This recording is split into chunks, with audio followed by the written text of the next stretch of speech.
Welcome to eCommerce Insights, trends, tips, and lessons learned, sponsored by Atmosol, a leading e-commerce technology company based in Chandler, Arizona, and Dallas, Texas. Each month, we talk to e-commerce entrepreneurs, vendors, and experts who share their expertise, experiences, and thoughts about navigating the ever-changing world of e-commerce. Ready to get started? So are we.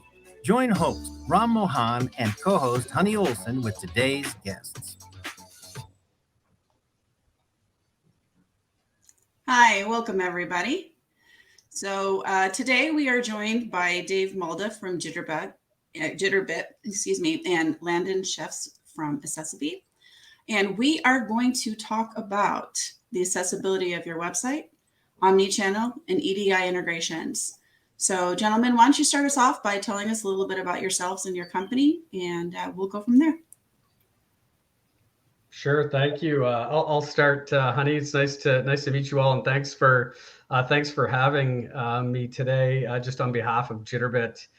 So my name is Dave Malda, and I head up I'm actually sales director here for North America, specifically in the EDI and e-commerce space.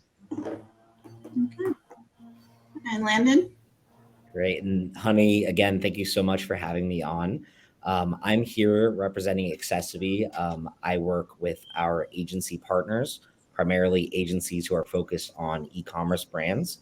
Be here spreading some of the knowledge regarding web accessibility and making sure the internet's accessible for all. All right. Okay.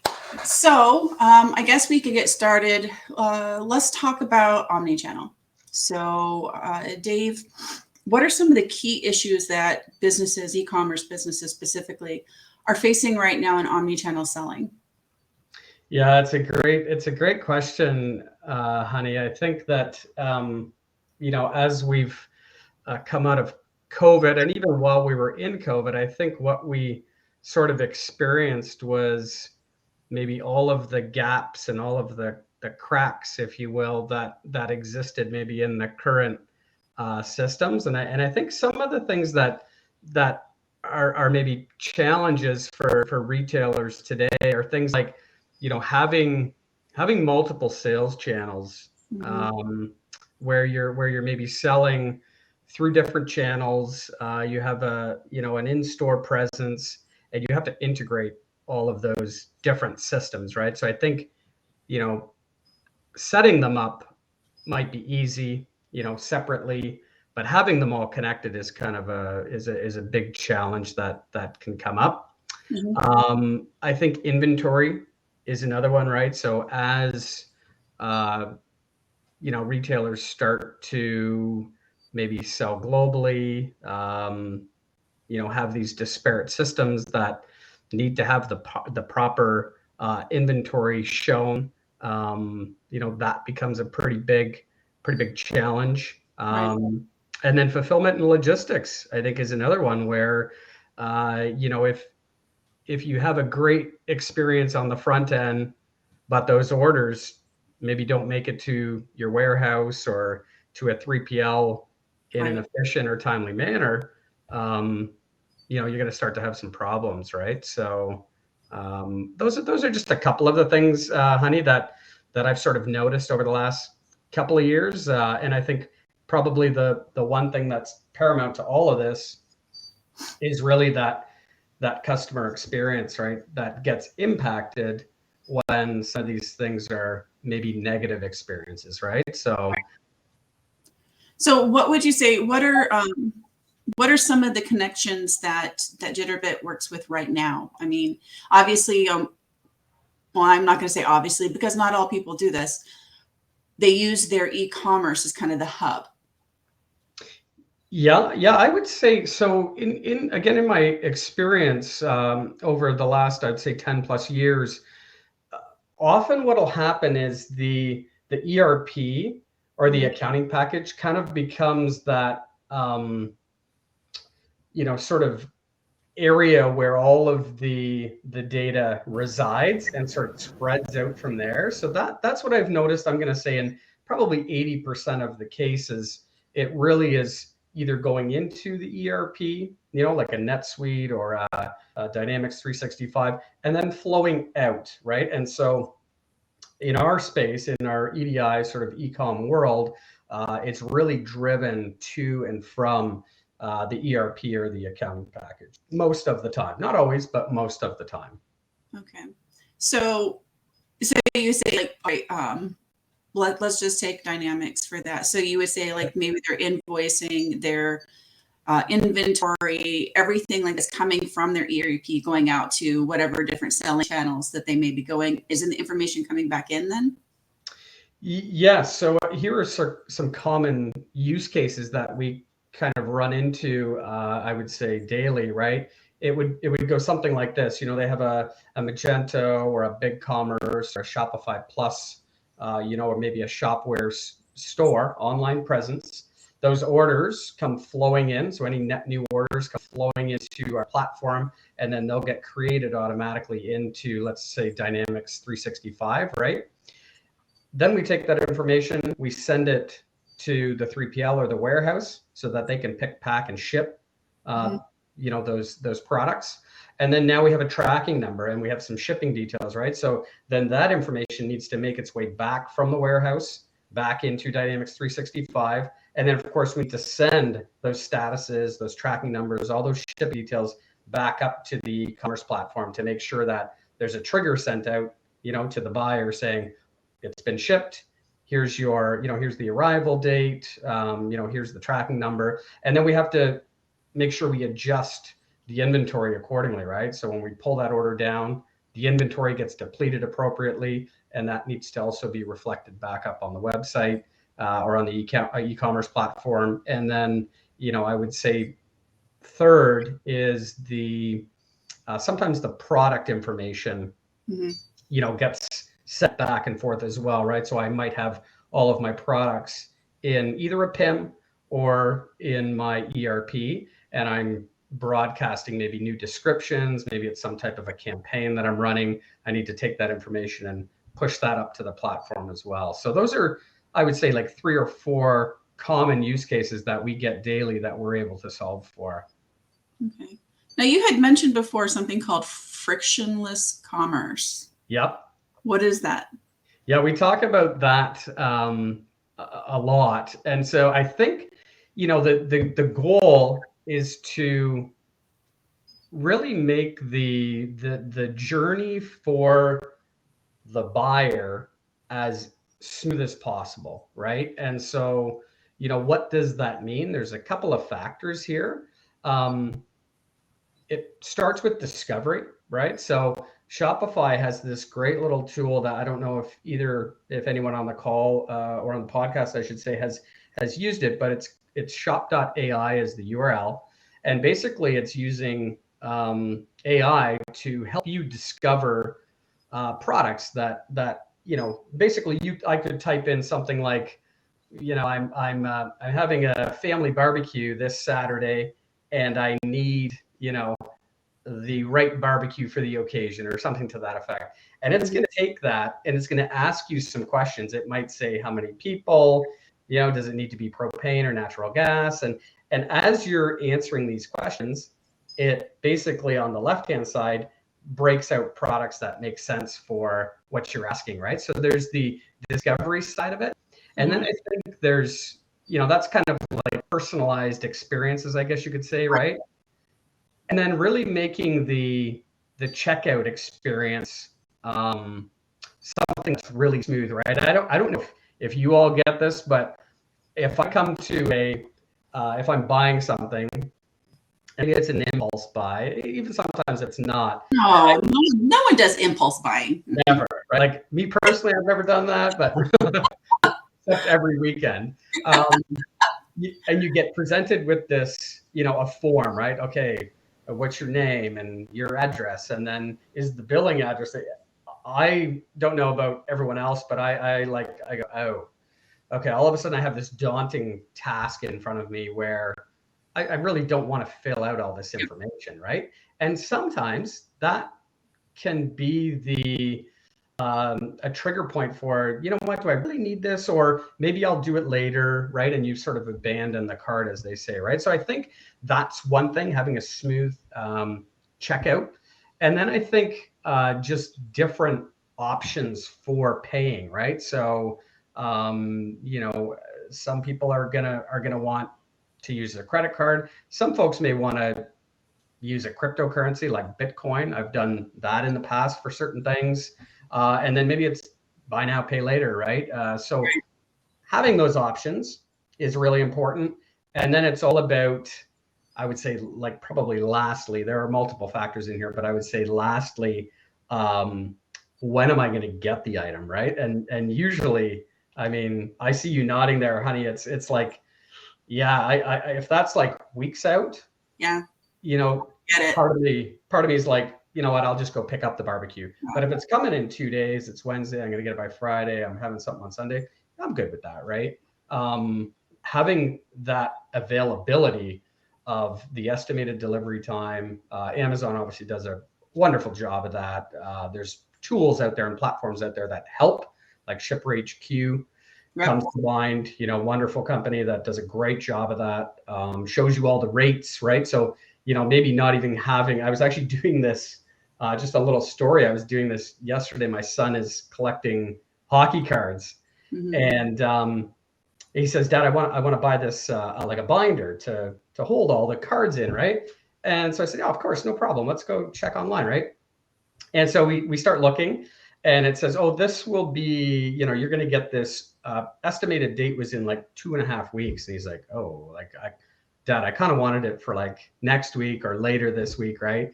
And it was just sort of a like eye-opening to, of course, we didn't buy it. We ended up actually going to the store. But that delivery date is so important. So when we talk about at Jitterbit, that frictionless experience, it's kind of those 4 or 5 things where you want to guide the buyer through these steps as elegantly as possible and with the least amount of hurdles as possible. And, you know, you all can probably attest to this, that it, like, a hurdle, you know, doesn't have to be a mountain. It can actually be a wee little speed bump on that journey, and it'll disrupt the transaction, right? So I don't know if that helps kind of paint a picture, honey, but that's really what we mean, right? Buyer all the way through to I've received my product, making that as smooth as possible. And companies that nail it, like, I think Amazon's kind of nailed it. When I buy things from Amazon, I can actually get them sometimes the same day here, which is like, I love that, man. If I need some paper for the printer or something, there must be a warehouse down the road, and I get it. It's like, okay, if you order before 10 a.m., you'll have it by 2. Like, that is like, it's unbelievable. It's actually really cool. So talking about hurdles, I'm going to shift over to Landon real quick, because obviously, you know, accessiBe is one of the companies that deals with hurdles. Yeah. So, you know, what are some of the hurdles or some of the things that accessiBe is seeing with, you know, people in e-commerce? So I would say, you know, one of the main hurdles that people are seeing is there's a whole population of people with disabilities who, you know, want equal access to your website. They deserve, quite frankly, equal access to your website. And, you know, I don't think a lot of website owners, you know, have not developed their site in an accessible manner because of any ill will or anything along those lines. It's usually they just never thought about it, or they thought about it a long time ago and it seemed really complicated and they put it on the back burner and said, one day we'll figure it out. Right. But, you know, we do hear stories. We work with a lot of people with disabilities with our user testing. And one story that really stuck with me was somebody we work with who's a C4, C5 quadriplegic. He uses an assistive technology. It's a click stick in his mouth to navigate through sites. And he said that he got all the way through his Valentine's Day buying something for his wife. And he got all the way through to the checkout process. And that's where he couldn't enter his credit card. And he said, like, you know, not only did I feel poorly about the whole situation, but they did lose a customer and a real sale right there on the spot. Yeah.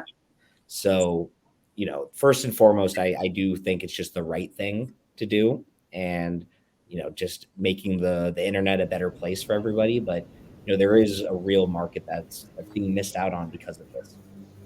Yeah, I think to kind of tie the two, it also comes to frictionless, right? Especially for people with some disabilities. So if you don't have that accessibility, then it's complete friction for them, right? I mean, so that's kind of both tied together. How can you make it frictionless, not just for some people, but for everybody, right? Be inclusive. Yeah, absolutely. And then I just wanted to talk about, for some reason I was muted, but also wanted to talk about, when you say frictionless, there's also a lot more about experience there. I know that Jitterbit can enable some of that by, connecting things together and having that information available. But as you were speaking, I was thinking about simple things like filters, right? The other day we were shopping for furniture and we left a site because it doesn't have a filter by size. I'm like, I need the size. If you don't have a filter by size, even though you have good products, I'm not scrolling through 1,000 products to find the site. I just go somewhere else.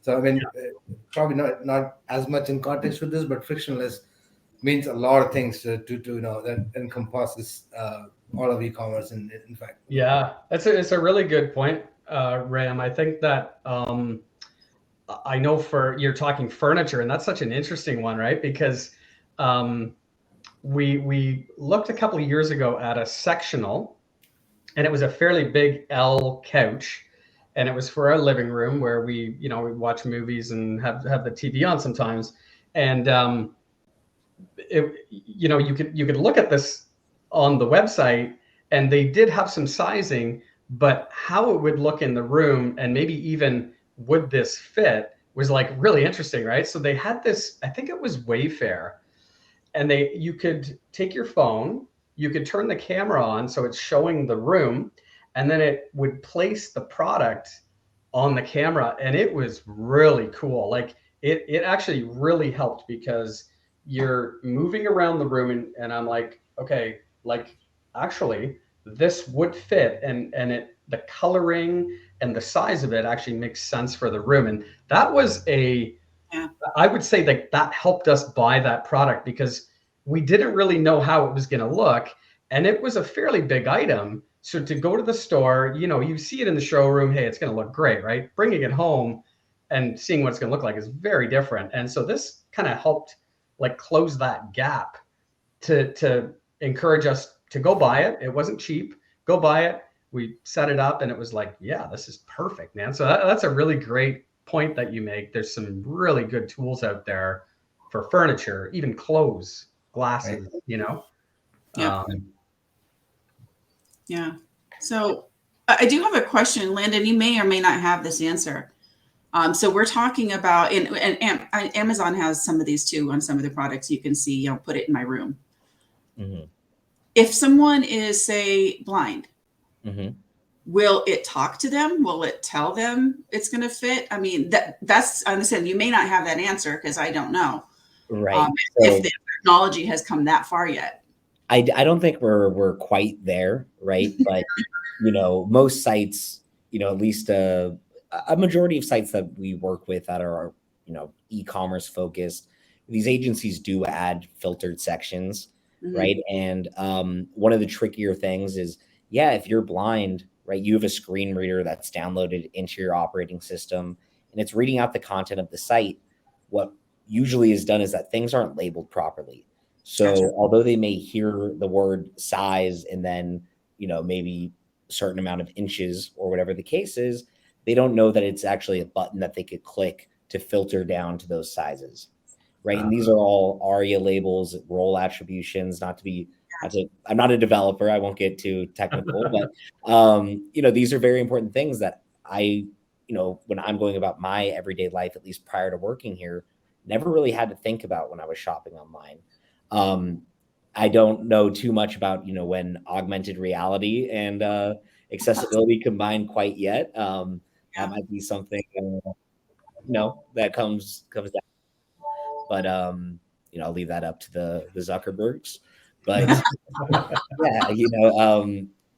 blind users are having the content of the site read out. One of the most common things, and this is sort of a basic tip that most businesses are already doing these steps at the minimum, is making sure that your images are tagged properly, right? And making sure that instead of it saying image or image 74359 or just nothing at all, that it says, our brown sectional L, whatever model or something along those lines. And one of the beauties of having an automated solution is that it can pick up on context clues around the site, and because of how many sites that it is on, and actually provide those alt tags and RE labels to make the site a bit more compatible with that user's assistive technology.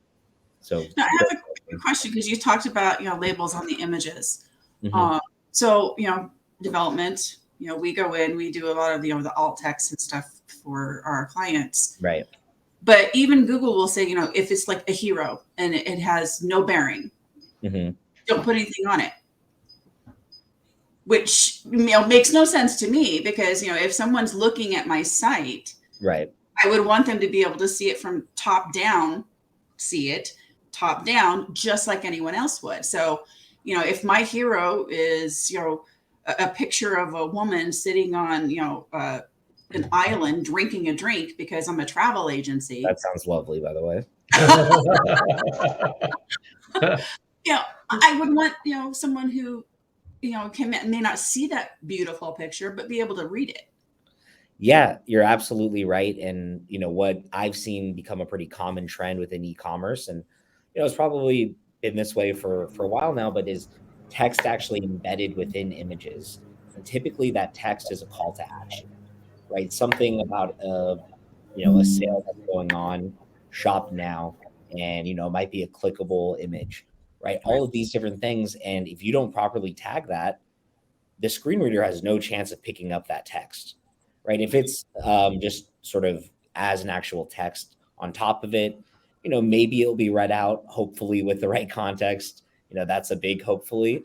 But if it is embedded, you really need that alt tag to actually state not only what's happening within the image, but that text that's embedded there. And again, usually that is a call to action. So it's something that's very, very vital to actually turning some user into a real sale and real revenue.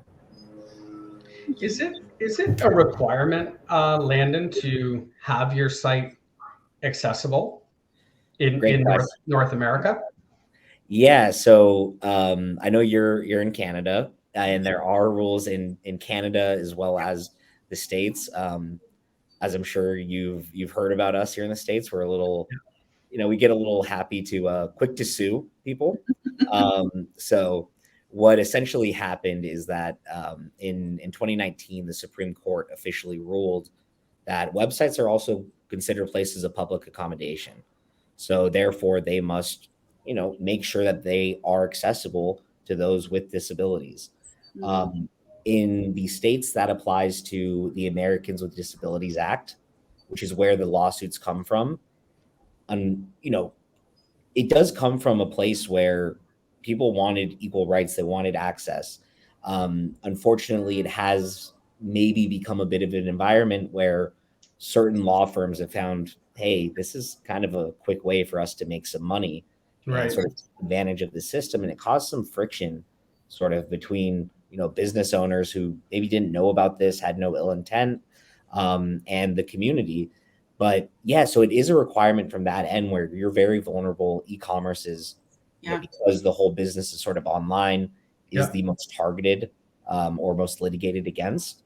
But there are other sections to it, like Section 508, which is if you've received any federal funding or PPP loans, for example, you may require this, and they may ask for sort of like real proof in the form of something called a VPAT. I won't get into all the acronyms.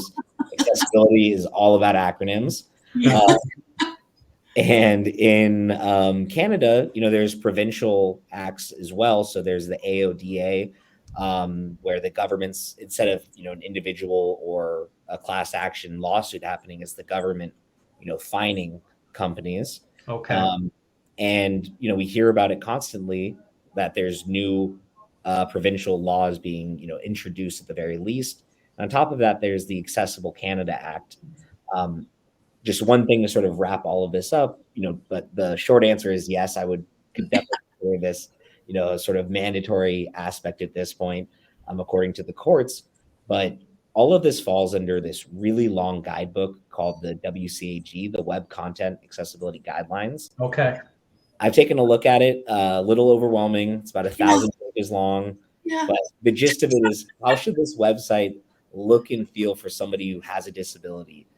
Primarily blind users who are using a screen reader, people with motor impairments who use their keyboard to navigate, or other assistive technologies, but also people with low vision, people who have epilepsy or color blindness. And it's about 20% of the population. It's a very large market share. And I think what people tend to not take into consideration is we're also talking about just maybe older users, right? Okay. My mom is the biggest online shopper I've ever seen. If you're selling furniture or clothes, you don't want to lose your business, I promise you.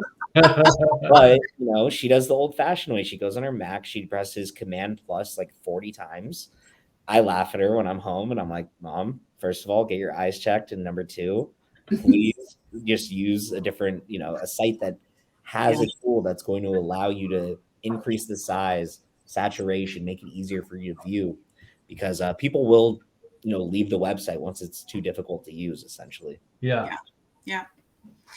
We recently got to know those little guidelines quite well. So, and we've actually had, I would say, over the course of, 10, 12 years, we've probably had 4 or 5 clients that were sued. And, and then it's like, mad scramble. They're coming to us in utter panic, wanting everything fixed, down to, hey, this button shifts off just a little bit and it can't do that. This area label's missing. And so, we had to get to know those, that 1,000-page document quite well. And the thing is you run into different aspects of that depending on, what platform they're using, because some of the platforms will actually lock some of that stuff down, like the checkout, where you can't get into it. And so we run into challenges there, and then you end up having to go back to the platform and saying, hey, can you please help out here? Right. Exactly. I mean, I primarily work with agencies who their clients are e-commerce clients.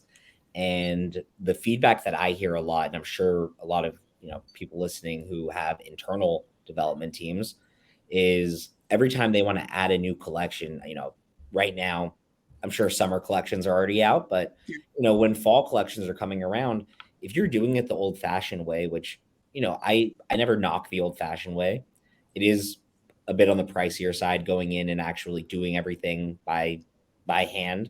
But every time you want to make an update, change a product, you do have to go and make sure that everything's fully remediated prior to adding it. And having something that's automated, that's actually going to scan your site every 24 hours, making sure that all new items, all new collections, all new content is maintaining its accessibility and compliance, is something that saves developers countless hours, saving businesses, tens, sometimes hundreds of thousands of dollars, if they are really taking their accessibility seriously. Did I get that right? Oh, sorry, honey. No, go ahead. I was going to say, did I get that right? Like, as you add new items and update things, update your inventory, this accessibility needs to be updated as well, right? Yeah, exactly. I mean, the original option was either internally or through a third party. You do sort of an audit of your website's accessibility. It says, hey, you have, these 600 images without alt tags. This header is in the wrong place. Yep. This button isn't properly labeled. Contrast isn't good enough. Yeah. And then contrast is a whole nother story, because you're going to get 2,000 of those errors. And, that was just getting that audit was expensive. And then, if you're going to pay somebody to fix it, it's only fixing it at that current moment. They could do some stuff from the infrastructure level. Right. Unless whoever's adding the content is very well trained and knowledgeable in accessibility specifically, it's pretty much impossible to maintain, where it really does sort of leave automated solutions to be the only I would say, viable option unless you really have somebody dedicated inside of the company to accessibility for e-commerce brands. So what makes it different? I mean, like, how does accessiBe go through and find where to put all the right stuff? Yeah, so the AI does go above my head. I'll say that every time I show people how it works. A lot of people are very impressed, and they say, "Okay, I actually, how is it doing that?" And I don't know. Somebody much smarter than me developed it and created it. But one great example that I always like to share is, when we go on a website and there's like the Facebook icon, right? We know that that's probably a button and that's going to take us to Facebook. And if it opens in a new window or a new tab or the same tab, it doesn't really matter to us because we can simply go back, right? But somebody who may be blind, they might just hear the word logo and that's it. No context whatsoever. And what our solution will do, if you just leave a button to Facebook like that, our solution will actually jump in, fill it in with a new span, if we're going to go technical here, with the ARIA label that says Facebook button, new window. So now that user knows that not only is this going to take them to Facebook, it is clickable and it's going to open up in a new window, trying to provide as much sort of detail as possible. And that's really due to the user testing we do. We work with a lot of centers dedicated to education for people with varying different disabilities. And, they test our products. They use different assistive technologies, and we're always taking their feedback. I know it's a little cheesy, but we always say accessibility is a journey, not a destination. And I think that's very true. Yeah. So now we're talking front end, accessibility's for front end. What if you have, what if you're a business owner and you have someone with a disability in the back end? Is there any way to help them? Yeah. So, there's a lot of things you could do within, let's say it's like an employee portal. Is that sort of, maybe one example? Well, like maybe you have someone that may not be completely blind, but hard to see, but they're a developer. Yeah. And they need to be able to access the admin of Magento. Is that something accessiBe can help with, or is it only for the front end for end users? It's mostly accessiBe specifically. Well, I should separate it a little bit. accessiBe is the company, right? Okay. The solution that I've sort of been talking about, the AI-based solution, is called the Access widget. We do have a number of other solutions as well as consulting, manual services, manual audits, for things that are more app-based or back-end. But if it does have a public-facing domain, we are able to work on it. Okay. So that's really where sort of the disconnect starts to happen, is if it doesn't have a public-facing domain, we can't really attach to it. Gotcha. But we do have different products where developers who, are a bit, let's say developers as opposed to maybe designers can go in and actually learn more about where their code is inaccessible. And, that will work on applications as well, which then can lead to, maybe that developer that you were describing who may be hard of or low vision, being able to go in and have an easier time doing his job. Okay. So obviously, Dave, accessible will not work with EDI. Yeah. We work with EDI and it's hard to work with EDI. We'll let the sales engineers work that one out. But okay. So we've talked about EDI and integrations. I know that Jitterbit has other things that they do as well. You want to share some of that?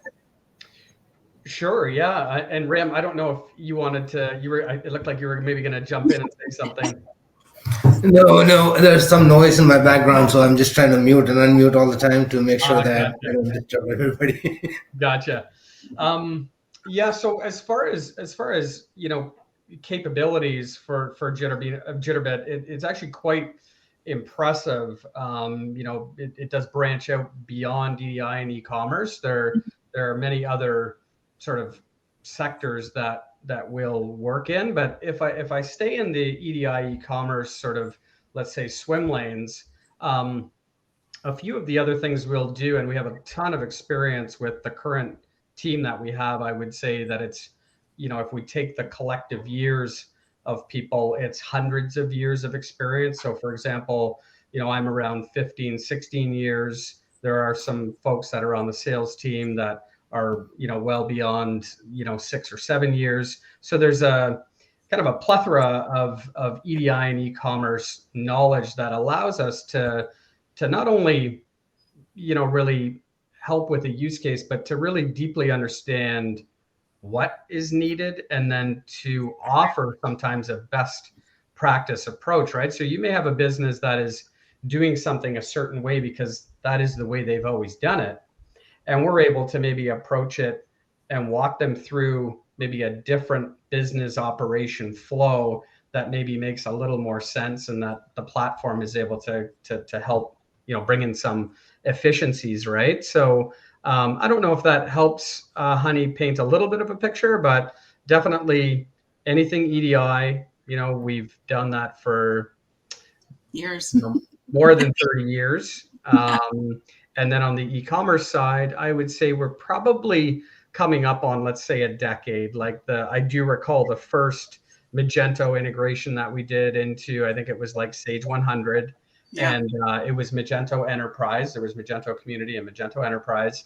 And we really helped those community customers that maybe got the open source package and were sort of starting to bring it to its limit. They would move over to Enterprise. And then a lot of those folks had, maybe bigger ERPs, and we would help step in and do those integrations between, Magento and the ERP. And then what inevitably started to happen was you had sort of two things. One was you had people that were, businesses that were running in store retail locations, and they were moving online.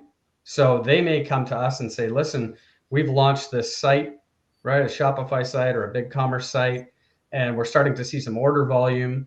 And if that order volume was typically north of, say, 200 orders in a given month, the manual processes and the number of people needed to scale with that would become either unmanageable or way too expensive. And that's where we were able to step in, right?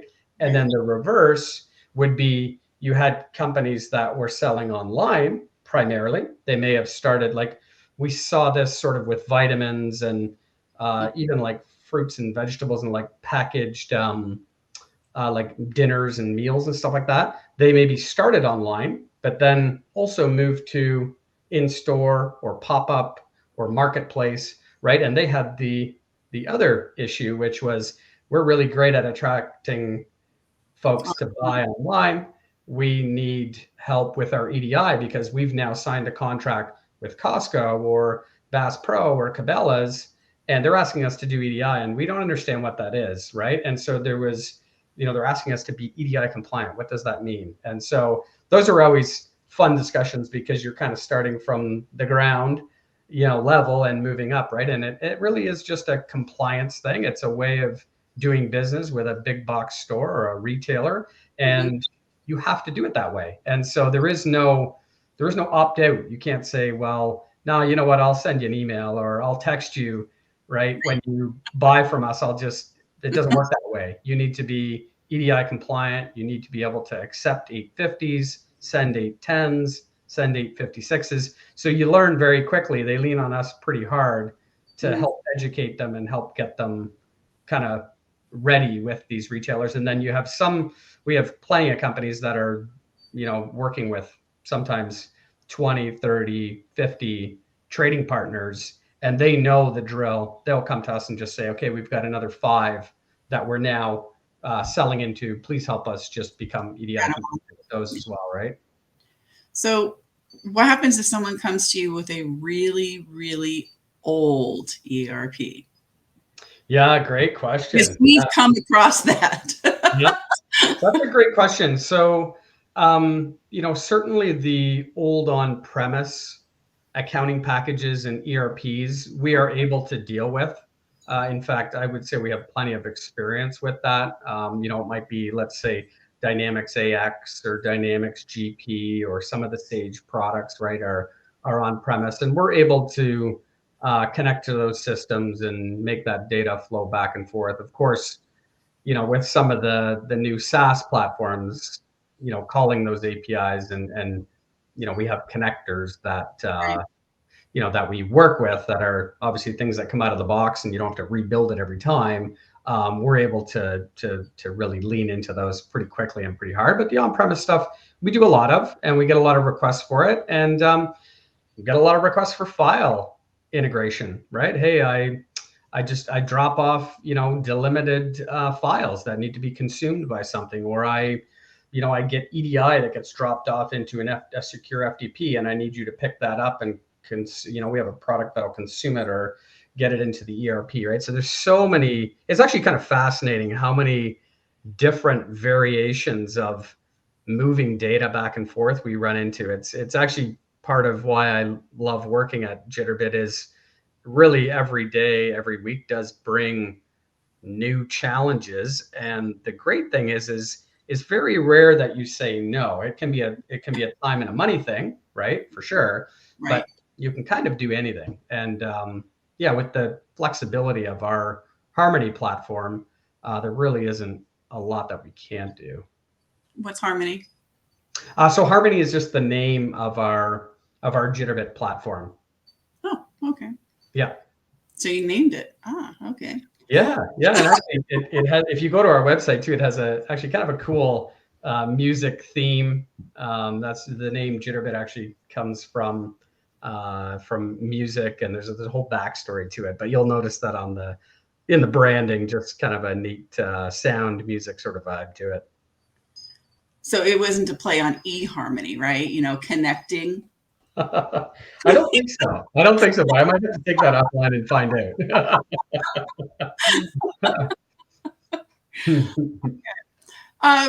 Now I have a question because I'm thinking I'm going way back now. So we had a client long time ago that was on Magento, okay. And they had a 3PL, but it was their own 3PL. Like they literally owned their own warehouse. Okay. Everything that they had built was custom. It was their own custom software. They had everything built into it. Is that something you guys can still work with, even though it's not like an out of the box system? It's literally something they built internally. Yeah, yes, we could, and I say yes not just for the sake of saying yes. This might be the case there, right? So it might be that the warehouse is expecting some sort of an XML file or a structured delimited CSV file or something, right? And so often we'll understand what they currently have. Mm-hmm. We'll do what we call sort of a rough order of magnitude, which is really understanding what the current requirements are. What do you have in place? And then does it make sense to continue to use that, let's say, legacy technology? Right. Or is there maybe a better way to do it, right? And sometimes the better way to do it might be a ship station coming in, right? Maybe now the sales cycle is obviously going to be a little longer because you're introducing new things, but ultimately you want to help the business be efficient. And if they're on something that's very old and maybe it's going to prohibit them from scaling properly, it might be the time to re-platform, right? And it might be the time to say goodbye to that old technology. I know it's easy for me to say, right. A lot different to do, but we'll come to the table with those recommendations. Right. And in the case of what you're talking about, we would just understand the requirements. What can the warehouse or the 3PL accept? How do they get their orders today? And often there is either a file or maybe they've made their own implementation guide. I've seen that happen before, Honey, where they have their own file structure that they've created. And so maybe it's not documented, right? So they'll say, well, we have these files, we can share them with you. And, they're structured. So it can be mapped to, right? You're able to map to something. And we'll just uncover all of those different pieces and see if there's a way we can tap into that existing older technology. Or like I said, sometimes the best thing to do is maybe recommend some newer technology. Yeah, I honestly, this was so long ago. This was when Amazon Web Store shut their doors, and Okay. they had, and the company transferred, and they went to Magento, and that was the struggle. Was that everything had been set up, they were already good to go. They had Amazon connected, and everything was working. And we had to come up with some way for it to work in Magento, and I think we ended up having to write something custom. Yeah, that could be. Yeah, it doesn't. It's not always that we're able to have something that makes sense, but often if someone's replatforming, we do get requests where somebody's switching from maybe a custom website that they're gonna retire, and they're going to a big commerce or something, and they haven't maybe thought all the way through that, oh shoot, we kind of have this custom integration that works now, right? It's been, someone's maintained it in-house for years, and now you're right, we're going to go to big commerce. That's going to break this, these flows, and they'll come to us and say, can you help, right? And often we're able to step in, understand what they're doing, and recommend a good way forward. So I mean, I can tell you some other ideas that we've done. So, in terms of this is not e-commerce, so we also do product dev, right? So at one point in our life, there was an entire series of applications that looked at a mainframe and put things into a client server system. And what it really did was just read the screen like a person would, right? There was a class of applications called screen scraper applications, which just went and write the screen, put that into another one. I mean, I'm saying that as a joke, but in the modern world, there is an entire AI field, which I was in a meeting for some AI stuff this morning, and there's an entire AI field called robotic process automation, right? What essentially robotic product process automation does, not all of it, but a lot of it is about things that you do, that you have to read from here and right there, right? So it essentially does that, and quite a bit of it actually uses what's called scraping, right? Just go and we've built some products in the past where there are integrations where one party in the integration is not interested. Like, if I am a guy building a small software and I have to integrate with, Microsoft something, Microsoft's like, yeah, I'm not interested in connecting with you. And then sometimes we had to go connect using, okay, I'll just read it, right, from a screen as though I'm a user. I mean, that's like the next level of, like you were saying, there's the good way, which is the API, other EDI, whatever that, the predictable transmission, right? And there's the next level, which is the file or the FTP or, something like that. And then I guess the last level is when you go and say, well, I'm going to brute force read the screen and put it over there. The only problem is you change the screen, the entire software has to change. It's for sure never a dull moment. And I can say that over the last, I'll say probably like 2 or 3 years, and maybe COVID accelerated this, but I have found that the ability to connect into APIs, or folks coming to us with endpoints that are what I would call named or that we recognize is really that happens 95% of the time, right? So they're running one of the kind of core platforms in the ecosystem, right? And they're connecting into a very common, ERP in North America, right? And then those flows, those 3 or 4 workflows those use cases that I shared earlier, it is typically those are the use cases, right? And what's exciting now is as companies start to sell globally, look for different ways to increase their sales, especially now, right? You just start to run into some really interesting use cases where you might be connecting to things that like House, for example. There's a couple of others where we just sort of see this steady climb of, I think, businesses, and you'll hear this sort of everywhere.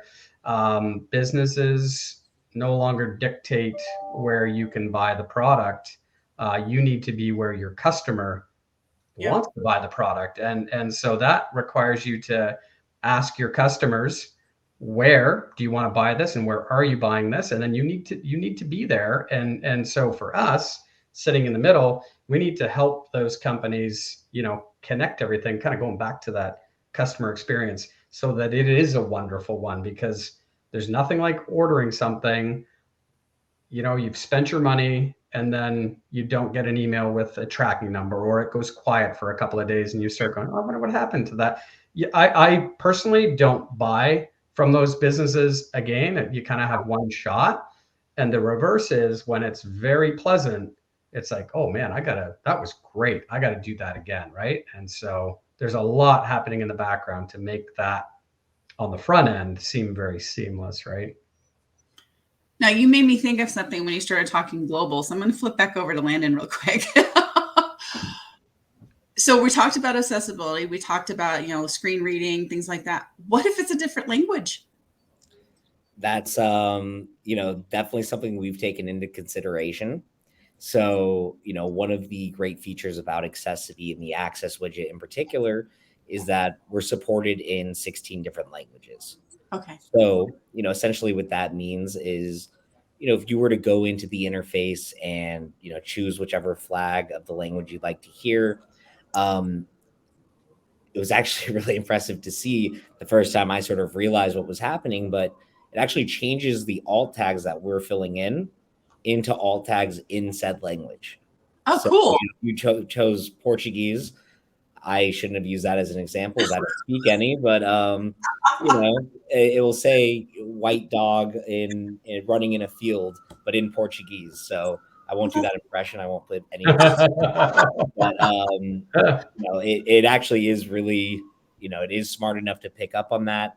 We're adding new languages constantly. I believe it's been like 3 in the past, I would say 6 months that we've added. Polish being one of them, and it's just wherever there's a market for this, and we've seen people requesting, businesses reaching out to us saying, hey, we're in need of accessibility, and we realize where they are.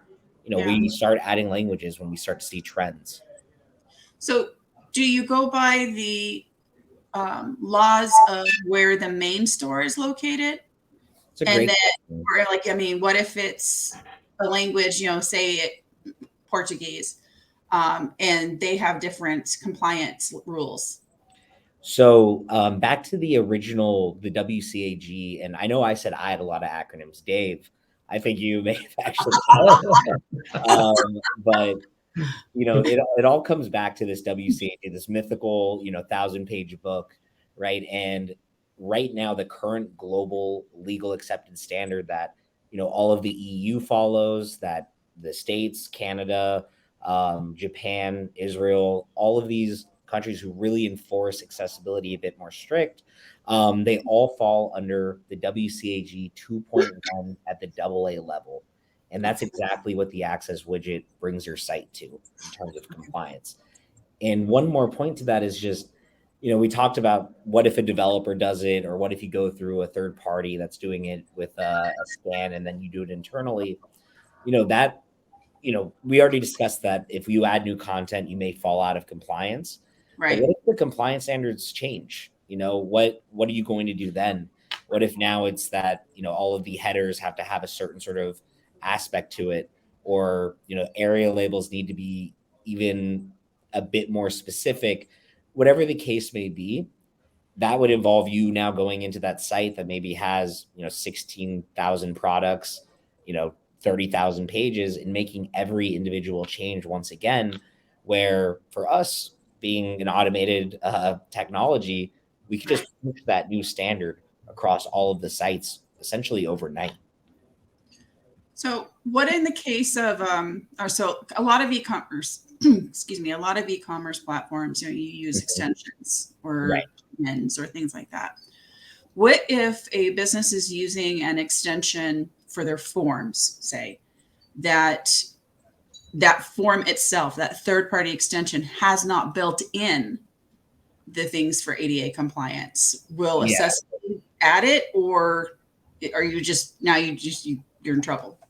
That's a great question. So most forms, or at least I should say the most popular forms tools out there are accessible, and they're embedded within the site essentially, right? That being said, if something was embedded within the site, no automated solution and no person who's doing it manually is going to be able to make those changes, because they would have to, of course, access, example form company, whatever example startup form company there is. They would need to be able to access their code in order to make it accessible. That being said, it comes down to sort of a liability issue, and people argue in both directions. You've decided to put this form on your site when there's other versions that are accessible out there. If it opens up into a new page entirely, it's really no longer your site. But that being said, there are best practices. Find forms that are accessible, right? If you were building a form yourself, have something like the access widget on there that can make sure it's accessible. Or, if you do insist on doing it on your own, make sure that you're marking things required, in a way that a screen reader is going to pick up on. So for iPhones or other embedded aspects, unfortunately, no automated solution or no accessibility expert can really go in and do too much, besides maybe give you some advice. All right. I had to ask because we recently had this situation. So we had a client that had an embedded form, and we couldn't make any changes on it. Went back to the developer of this, and they're a large company too, by the way, which really shocked me. And they said they're sorry. They don't have it. It's been on their roadmap for 3 years to make their forms have accessibility. I work at a startup. I know how roadmaps work. This wasn't a startup. This is a huge company. So we ended up having to bring the form in as a JavaScript so that we would be able to make the changes to it to meet the requirements. Yeah, I mean, it's a bit of a nightmare. That being said, people are becoming more aware of this. I mean, people are doing outreach to people with disabilities to even share the knowledge of, hey, there are tools out there that you may not have even been aware of that are going to make your life a little bit easier. One example of this is next Thursday actually is Global Accessibility Awareness Day, right? So May 18th, and that day is just dedicated to sort of spreading the knowledge. And it's not particularly an accessiBe thing. It's an organization who's just put together a day to get the word out about web accessibility, why it's important, where people are sort of making the most mistakes. And what we're seeing are, as lawsuits do rise and they start targeting companies who maybe have built booking platforms or ordering systems or forms, right? And as liability starts to fall more and more on them, they will be pressured into making sure that their product is accessible, and that's going to make everybody's life just a little bit easier. Yeah. As to call back from earlier, maybe a bit more frictionless. So. I also think it's not just about lawsuits, because you mentioned something around 20% of the people could be colorblind or have other smaller forms of disabilities when they're not blind, right? I mean, that's a large market for people to just ignore, don't you think? I mean, I hate that the conversation that we have often turns into conversations around lawsuits. We want people to come in and say, look, we want to do the right thing, right? We want to make our brand, not only our brand more inclusive, but we really want to walk the walk. We don't want to just talk the talk and say, hey, we're about diversity, equity, right. We're socially aware, but we actually want to take real steps towards that. But we're also realists, right? We understand that businesses do want to protect themselves. They do want to make sure that they are mitigating their legal risk. But Ram, absolutely, to your point, this is a huge market with almost $1 trillion in spending power in the United States that people are missing out on, quite frankly. I mean, if ethics don't appeal to you, I'm sure profits do to some at least. All right. Well, it's been such a conversation that we're already out of time, guys. That's crazy. So I just want to give you guys a chance that if someone's interested in Jitterbit and what Jitterbit can do for their company, Dave, what's the best way of them getting a hold of someone to get help? Yeah, I would say, reach out to me on LinkedIn for sure. Just Dave Malda, type in Jitterbit, I'll show up, or on Twitter at Dave Malda.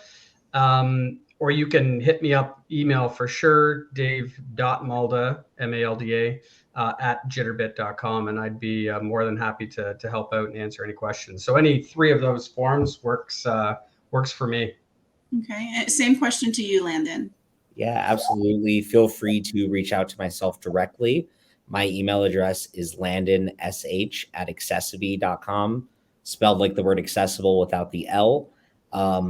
And I'll be happy to, educate you a bit more about exactly how it could work for your website. And I really appreciate the opportunity to be here, honey. All right. Well, thanks, guys. It was a great conversation. And I actually have some things I need to do on my website now. So thank you very much for joining us. Likewise. Take care, everybody. Bye-bye. Goodbye. Bye.